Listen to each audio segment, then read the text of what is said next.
over the next 3 weeks, I'm going to be talking about our 3 divisional rivals, and if we should worry about them or not, and if they've improved or not. Today, I'm going to start off with the Jacksonville Jaguars.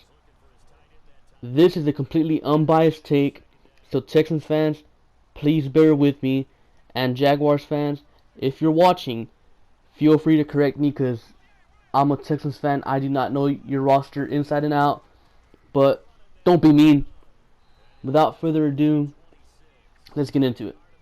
The Jacksonville Jaguars finished 3-13 in 2016 after winning the offseason for the 3rd straight year. Many people believed the Jaguars could actually do something that season, but we all know how that turned out. They ended up falling flat on their faces. They actually ended up picking in the top 5 of the draft again for, I believe it's the 5th straight year, I want to say. The Jaguars are on the rise in my opinion. Last season there was multiple things holding them back, which was pretty much mostly all on offense. They had no running game. TJ Yeldon and Chris Ivory are not that good of players if you ask me. They also had a lackluster offensive line. Besides their center, their offensive line was pretty damn bad. And of course, who could forget the terrible Blake Bortles? Oh, terrible player. And another guy, their incompetent head coach, Gus Bradley.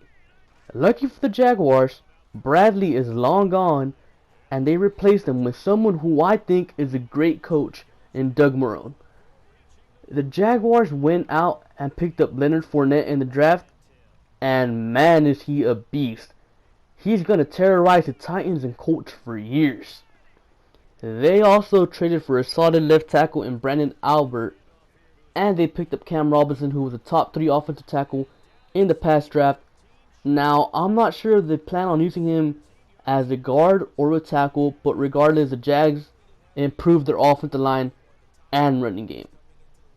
And now, we already know about their excellent receivers in Allen Robinson, Allen Hurns, and Lee. There's really not much to talk about them there. We already know what they're capable of. The only thing that's really holding them back is Blake Bortles. But I'm sure the Jaguars are going to turn into a heavy run team, so Bortles doesn't have to touch the ball much. Now, let's flip over to the defense. Their defensive line is pretty average if you ask me. Malik Jackson was Calais Campbell, who they just picked up in free agency, is old. He's not, as good as he used to be. And Dante Fowler hasn't really shown me anything, but he was a former 3rd overall pick. I want to say he was 3rd overall. He hasn't shown me much, but, he's a former 1st rounder, top 5 pick, so he could develop into a fine young player. But there is one guy on that D-line we got to watch out for. And I'm probably going to butcher his name, so please correct me, but it's Yannick Ngakoue, I want to say. A 3rd round pick from last year. He was an absolute monster last season, and he's only going to get better. I honestly think he might be their best defensive player. He's someone we should honestly watch out for. The Jaguars linebackers, man, I honestly don't know how to feel about them really. They have Tovin Smith, who is phenomenal. I really like him. Outstanding player. They have Paul Posluszny, who is pretty old, but he's still kind of good. And they have Miles Jack, who has the potential to be as good as Tovin Smith. But all around, I'd say, they have a pretty good group of linebackers. Now, for their DBs, they had Jalen Ramsey last season. He was pretty good for a rookie. And they paired him with Boye, who was one of the biggest free agents. So they're looking pretty good at corner. They just lack the nickel corner. So I don't know what they plan on doing there. At safety, they picked up Barry Church from Dallas, and they already have Deshaun Gibson.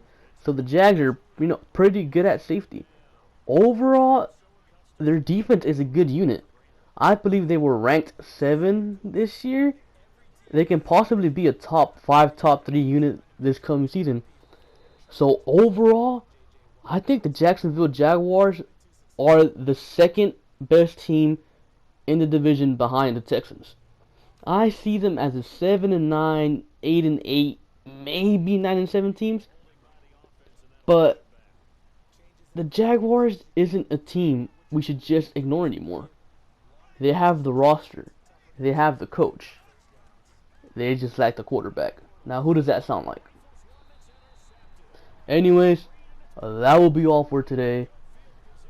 Thank you for watching. Make sure to like, comment, and subscribe, and I'll catch you guys later.